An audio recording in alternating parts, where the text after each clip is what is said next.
Salut les anticonformistes, c'est JB et aujourd'hui on se retrouve dans un nouveau podcast où je voulais te parler de la connaissance de soi.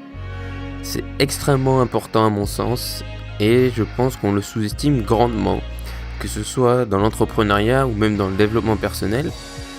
Et je voudrais aussi du coup te montrer en quoi aussi c'est un lien avec la zone de confort et le fait de sortir de sa zone de confort ou pas. Donc pour commencer, je voudrais te parler de l'importance de la connaissance de soi dans l'entrepreneuriat, quand on veut entreprendre. Qu'est-ce que j'entends déjà par la connaissance de soi ? C'est connaître ses qualités, ses défauts, un peu connaître qui on est, quoi. Et donc dans l'entrepreneuriat, à mon sens, c'est essentiel parce que ça va t'apporter un certain pragmatique dans ta façon d'entreprendre. Qu'est-ce que je veux dire par là ? C'est tout simplement que, à mon sens, ce serait stupide d'entreprendre sur des sujets ou dans des domaines qui sont totalement opposés de qui on est. Je veux dire, par exemple, si tu détestes le contact, je veux dire, c'est pas forcément que tu détestes, mais si t'es pas quelqu'un qui adore être en groupe ou en société, et que t'es plutôt, je sais pas, un peu un ermite et que t'adores dessiner, tu vas pas vouloir créer un business où la base de ton truc, c'est toi d'aller voir les gens. Tu vas plutôt devenir dessinateur. Et c'est ça, à mon sens, le pragmatisme nécessaire lié à la connaissance de soi dans l'entrepreneuriat. C'était très long comme phrase. C'est de se connaître, ça nous permet d'entreprendre déjà dans des sujets qui sont cohérents. De connaître, par exemple, si tu as plus ou moins de talent. Alors, des fois, c'est plus facile à dire qu'à faire de savoir si on a du talent dans un certain domaine, mais on le sait au bout d'un moment. Je veux dire, quand on arrive au bout d'un certain âge, je veux dire, après, je pense 16 ans, on a déjà un peu de recul sur les trucs qu'on aime faire. Et ce genre de choses, si on a des envies ou pas. Et si on a toujours eu des trucs qu'on savait plus facilement faire que les autres. Je veux dire, ça n'a pas besoin d'être des choses extraordinaires, mais si il y a un petit truc que toi tu sais faire facilement et que les autres te demandent des conseils pour savoir comment tu fais ou ce genre de choses, c'est déjà qu'il y a une petite piste de recherche là-dedans. Et que ça, c'est déjà le début de la connaissance de soi. C'est se dire, ok, moi là-dedans, je suis meilleur que les autres. Et ça veut dire que tu sais, tu te connais. Tu te dis, moi là-dedans, je suis meilleur que les autres. Et du coup, si tu veux entreprendre, ce sera plus logique d'entreprendre dans ce domaine-là que dans un domaine qui est totalement opposé. Et je veux dire, c'est pour ça que j'en reviendrai après, mais c'est pour ça qu'il faut un peu nuancer le propos du fait de sortir de sa zone de confort, et c'est ce que j'ai envie de faire. Donc dans l'entrepreneuriat, c'est très important, parce que ça te permettra d'entreprendre sur des sujets ou des choses qui sont en lien avec qui tu es, et c'est beaucoup plus logique de faire ça que de vouloir aller contre ta nature, juste pour dire je sors de ma zone de confort, ça n'a aucun intérêt. Et il faut aussi accepter qu'on ne peut pas être un expert en tout. Moi, il y a plein de choses que j'aime faire, mais même si à la fin de ta vie, tu peux avoir fait plein de choses différentes, on n'a qu'une journée, et du coup, dans une journée, tu peux pas tout faire, et même dans une année, tu ne peux pas tout faire. Donc il y a des choses que j'ai remis à plus tard, parce que c'est pas essentiel maintenant, et même si je sais que demain je peux crever, je sais qu'aujourd'hui, je fais les choses qui, à l'instant T, dans la journée, et dans mes objectifs à court terme, etc., c'est ce qui m'importe le plus, c'est ce qui me rend heureux, c'est ce que j'aime faire. Même s'il y a d'autres trucs que je me dis, j'aimerais bien essayer, c'est pas essentiel, c'est, on va dire, en dernière position. Donc là, je commence par ce que je veux vraiment faire. Et si tu as des envies d'essayer des trucs qui sont totalement différents de ton métier ou quoi, il n'y a bien sûr aucun problème là-dessus, il faut juste essayer. Comme j'ai dit, si par exemple tu es actuellement ultra bon dessinateur, que je sais pas, tu es une entreprise de dessin, tu vois, un truc comme ça, bref, et que tu dis, moi j'aimerais bien être commercial, alors que pourtant t'es plutôt ermite et t'aimes pas parler avec les gens, c'est totalement normal que tu as envie de faire autre chose, et même si c'est totalement différent de ce que tu fais actuellement, il n'y a aucun problème, mais il faut juste que tu essayes avant. Faut pas se dire, je vais me lancer, et en arrêtant tout ce que tu avais construit avant. Et donc il faut accepter qu'on ne sera jamais un expert en tout, et qu'on peut pas tout savoir faire dès le début. Donc c'est pour ça que je pense que c'est important de commencer par ce qu'on sait faire. Et c'est là que tout devrait commencer, plutôt que se dire parce que ça c'est à la mode, je vais me lancer là-dedans. Je veux dire, si tu détestes les réseaux sociaux, ne travaille pas dans les réseaux sociaux. C'est pas parce que c'est à la mode ou que c'est l'avenir ou quoi, t'as plein d'autres travails et tu peux travailler avec des trucs qui seront en lien avec ça, par exemple, je sais pas. Mais voilà, faut pas se forcer à des trucs juste parce que c'est la mode ou voilà, je veux dire, il y a aucun intérêt. Si t'es à l'aise dans un autre truc, si t'es par exemple hyper bon, je sais pas, que t'es un très bon ébéniste, fais ébéniste. Et tu peux très bien devenir ébéniste moderne, enfin j'en sais rien, mais tu vois, il y a plein de moyens de créer un business original, plus original que l'artisan classique, tu vois. Mais je sais pas, t'es pas obligé de faire des trucs classiques juste parce que c'est la mode, comme tu n'es pas obligé de faire des trucs complètement dépassés. Bon, je dis pas qu'ébéniste c'est dépassé, mais voilà, le travail du bois aujourd'hui ça pourrait sembler moins important, mais tu peux trouver un juste milieu. Et ça passe par la connaissance de soi. Ensuite, du coup, il y a la connaissance de soi dans le développement personnel. Alors dans le développement personnel, ça peut paraître plus évident, mais au final c'est un point qui me semble sous-estimé ou du moins sous-abordé parce que les gens vont te dire voilà, il faut que tu suives tes rêves, tous ces genres de choses, et je suis totalement d'accord avec ça, hein. Je le dis moi-même, mais je pense qu'il faut aussi du coup se connaître pour dire suivre tes rêves, encore faut-il les connaître. Et ce qui est à mon sens aussi important, c'est que la connaissance de soi va te donner plein de choses, qu'elle te donne aussi du coup comme quand tu entreprends, mais qu'elle va surtout aussi te donner une énorme confiance en toi. Et, euh, et moi, personnellement, j'ai beaucoup plus confiance en moi depuis que je me connais beaucoup mieux. Et ça a été très utile, notamment grâce à mes voyages et tout ça. Et en fait, quand tu rencontres de nouveaux gens, alors je sais pas trop comment l'exprimer, mais si tu veux, les amis que tu as depuis très longtemps, tu as grandi avec, du coup, ils ne t'ont pas au final découvert, enfin, je sais pas, c'est une découverte lente et après, moi, c'est peut-être mes amis français ou je sais pas, hein, mais voilà, quand j'ai rencontré d'autres personnes, même des Français à l'étranger, j'ai tout de suite eu, euh, je sais pas comment l'exprimer, mais voilà, c'est, on va dire que tu te rends compte vite fait des qualités qu'ont les gens et des défauts, et les gens se rendent compte vite fait de tes qualités et tes défauts, et je sais pas, moi on me l'a dit, et je l'ai dit à des gens, enfin bref, c'était assez spécial à expliquer, mais bref, tout ça, ça m'a donné confiance en moi, parce que en fait, j'ai réussi à poser des mots et à me dire des choses que je savais intrinsèquement déjà, mais qui sont à mon sens importants de connaître et de se dire, bon, mais c'est bon, je suis ça, tu vois. Et après, c'est peut-être juste lié parce que j'étais encore jeune et que voilà, quand tu sors de l'adolescence, t'es encore un peu perturbé, j'en sais rien, mais voilà. Et donc par exemple, quelque chose de tout bête, mais moi je vais pas, je veux dire, là je vais pas faire de l'ego trip ou quoi, mais c'est juste qu'avant je savais que j'ai jamais été quelqu'un de méchant, tu vois. Donc je savais au final que j'étais gentil, mais avant je me définissais peut-être même pas, jamais. Si je me définissais, je me disais bah t'es pas méchant, mais aujourd'hui je me dis je suis gentil. Et il y a aucun problème à ça, et je l'utilise comme une force, et c'est une qualité, et j'ai d'autres défauts. Et je connais aussi mes défauts, et c'est ça qui est bien, et c'est que tout ça, ça m'a permis d'avoir énormément confiance en moi sur les sujets où je me dis maintenant, c'est pas que j'ai plus à travailler là-dessus, parce qu'à mon sens, il faut toujours travailler sur des choses, même sur lesquelles on est déjà entre guillemets à l'aise, mais c'est dire, voilà, je sais que je peux aller là-dessus, et que ça, par exemple, c'est moins important parce que c'est un défaut ou que c'est moins important, pardon, bon, non pas parce que c'est un défaut, mais parce que c'est une qualité que je le suis déjà. Je vais pas dire je vais devenir plus gentil, il y a pas besoin de devenir plus gentil que la gentillesse, mais c'est bien de le savoir parce qu'au moins tu doutes pas. Et du coup, ton énergie, elle peut être concentrée sur d'autres choses. Donc, se connaître, ça va t'apporter une confiance en toi. Parce que tu vas connaître tes qualités, du coup, tu vas avoir cette confiance et tu vas pouvoir t'améliorer. Tu vas pouvoir améliorer les qualités que tu as déjà, je veux dire, les qualités que tu as déjà et les débuts de qualité, on va dire, les autres trucs, et améliorer aussi tes défauts. Parce que tu as connaissance en fait de tes qualités, de tes défauts, tu vas pouvoir les améliorer. Et c'est à mon sens extrêmement important. Et après, tu peux toujours, à mon sens, et c'est aussi très important, c'est perfectionner les trucs dans lesquels on est déjà bon. Tu vois, si tu as un début de talent sur un truc, faut pas que tu dises, bon, ben, j'ai un peu de talent là-dedans, du coup je me repose sur ce truc et je vais essayer d'améliorer un truc sur lequel je suis totalement nul. Je suis totalement opposé à ça. À mon sens, on devrait foncer sur nos forces, foncer sur nos qualités. Et une fois qu'on est les experts ou qu'on a 10 ans d'expérience dans un truc, là, on peut commencer à se diversifier sur les qualités, sur les trucs vraiment intrinsèques. Tu vois, bien sûr qu'après, quand t'es entrepreneur, t'as plein de choses à faire. Mais sur le cœur du métier, sur ton cœur à toi, on devrait totalement tout miser là-dessus et ensuite développer d'autres choses. Alors, c'est beaucoup plus facile à dire sur des trucs concrets, comme des tâches, tu vois, comme des connaissances. Parce que tu peux apprendre et tout ça, et sur soi-même, c'est beaucoup plus compliqué d'apprendre sur soi, de travailler sur soi. C'est d'ailleurs tout l'intérêt et le challenge du développement personnel. Mais au moins tu le sais. Et moi, par exemple, je sais que je suis gentil, mais c'est pas parce que je sais que je suis gentil que du coup je me dis, bah, je peux être un petit peu un connard. Ça serait complètement stupide. Du coup, je me dis, voilà, il faut que je le reste, donc ça nécessite toujours de travailler. Et moi, il y a toujours des fois où je me dis, bah voilà, là j'ai été un peu, enfin je sais pas, méchant ou j'ai un peu dépassé mes valeurs, et du coup c'est un travail pas forcément dans l'amélioration, mais on va dire dans le fait de garder cette idée pour pas se décevoir à soi-même. Et du coup de miser sur ses qualités, donc que ce soit dans ton boulot, comme je l'ai dit avec l'entrepreneuriat, ou même ton boulot de salarié, peu importe, ou dans ta vie, de se dire voilà, je sais que je suis gentil, tout ça, je vais pas le cacher quoi.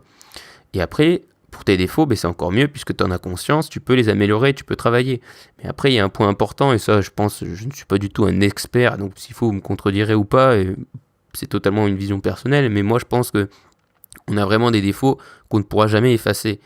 Et il faut juste les accepter, en fait. Tu vas pouvoir les diminuer en augmentant tes qualités, en devenant meilleur, bien sûr, mais après, t'as des défauts que certains, je veux dire, je sais pas si on peut quantifier ça, mais on va dire tes 3 défauts de base, ben, tu pourras jamais les effacer totalement. Ça fait partie de ta personnalité, il faut juste vivre avec. et tu peux les compenser par plein d'autres choses. Et ensuite, bien sûr, se connaître, ça va t'apporter énormément de choses dans le développement personnel côté pratique, à mon sens. Et j'en avais parlé un peu sur ma morning routine et tout ça, mais ça va te permettre de savoir en fait ce qui marche avec toi ou pas. Par exemple, tu peux être quelqu'un d'hyper organisé. Dans ce cas-là, toi, tu vas sûrement adorer avoir une morning routine hyper calée, tous les jours même heure, un truc bien, bien calé, bien fait. Mais après, il y a des gens qui vivent très bien dans le chaos. Qu'est-ce que j'entends par le chaos? Je sais pas, il y a des gens qui sont super à l'aise avec un bureau bordélique et qui sont très productifs. Même s'il y a des études qui disent que t'es plus productif quand t'as un truc rangé, il y a des gens qui sont différents. Et c'est pour ça qu'il sait bien la Terre, c'est qu'il y a plein de gens différents. Et du coup, en te connaissant, ça te permettra d'accepter ça et d'adopter des techniques ou des choses qui sont en lien avec ça. Et de pas t'en vouloir, parce que moi par exemple j'ai eu une période avec le développement personnel où je culpabilisais en me disant mais attends, cette méthode là elle marche avec tout le monde, pourquoi ça marche pas avec moi? Et c'est pas forcément que j'étais plus feignant que les autres ou que j'y mettais pas assez, c'est juste qu'à un moment donné quand ça marche pas et que c'est comme une vague qui se cogne constamment contre un mur, c'est juste que ça marche pas avec moi et j'ai essayé une autre méthode qui marche très bien. Par exemple moi ma morning routine elle est très calée mais elle est à la fois très souple, c'est à dire que voilà, si je fais une soirée dans la semaine, je sais pas, j'ai un événement exceptionnel et je rentre à 3h du matin, je vais pas me lever à 6h30 pour être KO toute la journée. Je vais me lever plus tard et je vais décaler tout le reste. Mais voilà. Et après, je fais que 2-3 trucs le matin parce que moi, j'ai essayé les morning routines où tu fais 80 choses en une heure. Ça m'allait pas. Même s'il y a un livre qui est un best-seller et qui dit l'inverse, moi, ça me va pas. Donc, se connaître soi-même, ça va te permettre de t'améliorer constamment.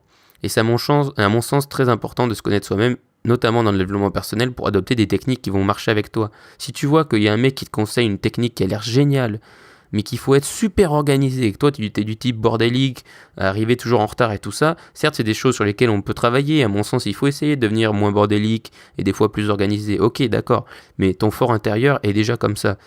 Donc sans dire qu'il faut pas s'améliorer, c'est aussi dire qu'il faut que ça corresponde avec qui tu es maintenant, parce qu'il vaut mieux un truc que tu appliques et qui correspond pas forcément à la masse ou les trucs qu'on attend de toi dans le développement personnel mais que tu fais, que quelque chose que tu vas faire une fois, qui sera ultra cadré une fois mais que tu referas plus jamais parce que ça te correspond pas.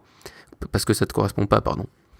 Et donc le dernier point pour moi c'est la zone de confort, où là je voulais revenir sur un point que je voulais en fait un peu nuancer, qui est quand je dis, et je l'ai mis sur Instagram et tout ça, et même j'en ai parlé dans des podcasts, sortir de sa zone de confort, c'est à mon sens essentiel, mais au final, je vais enlever le terme sortir et je vais plutôt utiliser le terme agrandir sa zone de confort. Parce que, à mon sens, sortir de sa zone de confort, c'est un peu stupide, parce que ça dépend bien sûr par ce qu'on entend par zone de confort, mais la zone de confort au côté grand développement personnel, c'est en gros aller faire des choses risquées, et je veux dire, tu peux pas... c'est comme le dessinateur et le commercial. Je veux dire, si t'es dessinateur, tu vas pas dire, bon, il faut que je sorte de ma zone de confort parce que je suis un glandeur, donc je vais aller être commercial. Si t'es pas du tout fait pour être commercial, t'es pas du tout fait pour être commercial. C'est comme il y en a qui sont des super businessmen et qui te vendraient n'importe quoi, et il y en a d'autres qui sont incapables de le faire. Et il faut tout pour faire un monde, et il faut juste l'accepter. Après, il faut au final agrandir ta zone de confort, celle dans laquelle tu es déjà, en devenant meilleur, en améliorant tes talents, en améliorant tes qualités, en t'améliorant sur tes défauts, etc., tout ce que je t'ai dit avant. Mais c'est l'agrandir et de faire une zone. Tu peux créer une zone de confort immense, tu vois. Et c'est pas pour autant que tu t'es inactif ou que tu vas pas réussir dans la vie. Et je veux dire, vaut mieux avoir une zone de confort immense et faire plein de choses et être totalement épanoui que dire oh, moi tous les jours je sors de ma zone de confort et je vais faire des trucs de fou, mais au final t'es malheureux parce qu'à chaque fois tu dis oh là là, c'est tellement difficile ou quoi, enfin bref.